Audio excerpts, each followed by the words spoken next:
जय श्री कृष्ण दोस्तों। आज हम आपके लिए वायु पुराण, जिसे शैव पुराण और शिव पुराण के नाम से भी जाना जाता है, इसका संक्षिप्त वर्णन लेकर हम आपके लिए आ रहे हैं। तो कृपया करके इस वीडियो को अंत तक देखें, जिससे आपको वायु पुराण के विषय में संपूर्ण जानकारी मिल सके। वायु पुराण हिंदुओं के पवित्र 18 पुराणों में से एक है। यह एक शैव पुराण है। वायुदेव के श्वेत कल्प प्रसंगों में धर्मों के उपदेश देने के कारण इसे वायु पुराण कहा जाता है। नारद पुराण में दी गई पुराण सूची के अनुसार इसका स्थान चतुर्थ है। यह एक शैव पुराण है, फिर भी इसमें वैष्णव मत पर विस्तृत प्रतिपादन मिलता है। इस पुराण में वायुदेव ने श्वेत कल्प प्रसंगों में धर्मों के उपदेश दिया है, इसलिए इसे वायु पुराण कहते हैं। दो खंड 112 अध्याय और 11,000 श्लोकों में विभक्त है। इस पुराण में खगोल, भूगोल, सृष्टि क्रम, युग, तीर्थ, पितृश्राद्ध, राजवंश, ऋषिवंश, वेद शाखाएं, संगीत शास्त्र, शिव भक्ति आदि का विस्तार से निरूपण किया गया है। वायु पुराण में 112 अध्याय और कुल 11,000 श्लोक हैं।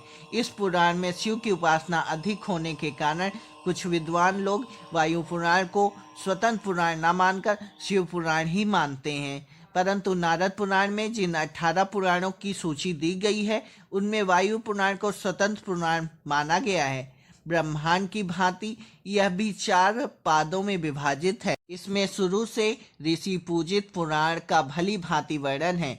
साथ ही 22वीं पितरों की मानसी कन्या की कथा है, जो श्राप के कारण मछली के रूप में पैदा हुई थी। महेश्वर योग के अनुसार 5 प्रकार के धर्मों का वर्णन है।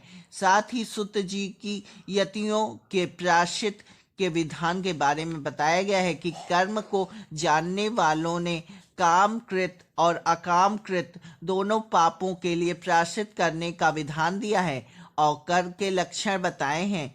इसमें शुरू से सृष्टि का प्रकरण बड़े विस्तार से चित्रित किया गया है और कल्पों का निरूपण अन्य पुराणों से भिन्न है। इस पुराण में भारतवर्ष की शोभा का वर्णन किया गया है। नदी, खंड, पर्वत, रमणीय स्थलों एवं द्वीपों का सुंदर चित्रण है। इसमें बताया गया है कि भारत 10 योजन का एक महासागर है। साथ ही लंका के बारे में भी बताया गया है। सुत जी ने देवों के विख्यात ग्रहों का वर्णन किया है। आगे इस पुराण में वरुण वंश का वर्णन है व साथ ही मार्तंड का परिचय भी दिया गया है। साथ ही राजा असगर व उनके वंश का परिचय व कथा दी गई है। चंद्रवंश का वर्णन किया गया है। उर्वशी और पूर्वा की कथा का बहुत सुंदर ढंग से विस्तृत वर्णन किया गया है। महाराजा राज की कथा है, जिसके 100 पुत्र थे। राजा यताति की कथा भी विस्तार पूर्वक वर्णित है और यताति के ज्येष्ठ पुत्र यदुवंश का वर्णन भी है। हिरण्यकश्यप की कथा भी दी गई है, जिसका अंत भगवान विष्णु ने नारसिंह के रूप में अवतार लेकर किया था। राजा पुरु के वंश का वर्णन है। धृतराष्ट्र व गंधारी के 100 पुत्रों के उत्पन्न होने की कथा भी कही गई है।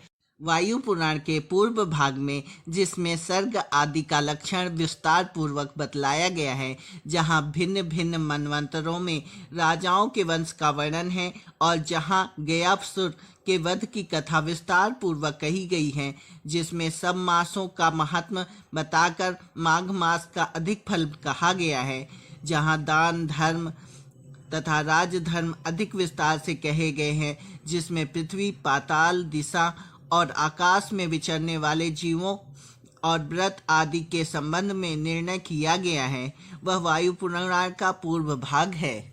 वायु पुराण के उत्तर भाग में नर्मदा के तीर्थों का वर्णन है और विस्तार पूर्वक शिव संहिता कही गई है, जो भगवान संपूर्ण देवताओं के लिए दुर्जय हैं और सनातन हैं।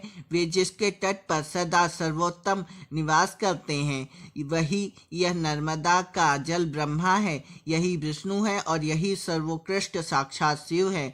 यह नर्मदा का जल ही निरंकार ब्रह्म तथा मोक्ष है। निश्चय ही भगवान शिव ने समस्त लोकों का हित करने के लिए अपने शरीर से इस नर्मदा नदी के रूप में किसी दिव्य शक्ति को इस धरती पर उतारा है। जो नर्मदा के उत्तर तट पर निवास करते हैं, वे भगवान रुद्र के अनुचर होते हैं और जिनका दक्षिण तट पर निवास होता है, वे भगवान विष्णु के लोकों में जाते हैं। ओमकारेश्वर से लेकर पश्चिम समुद्र तट तक नर्मदा नदी में दूसरी नदियों के 35 पापनाशक संगम हैं। उनमें से 11 तो उत्तर तट पर है और 23 दक्षिण तट पर हैं। 35 वो स्वयं नर्मदा और समुद्र का संगम कहा गया है। नर्मदा के दोनों किनारों पर इन संगमों के द्वारा 400 प्रसिद्ध तीर्थ हैं। वायु पुराण भले ही अन्य पुराणों की तुलना श्लोक संख्या की दृष्टि से न्यून है, फिर भी इसमें युग, यज्ञ, ऋषियों एवं तीर्थों का विस्तार पूर्वक वर्णन किया गया है। इस पुराण के विषय पठनीय हैं।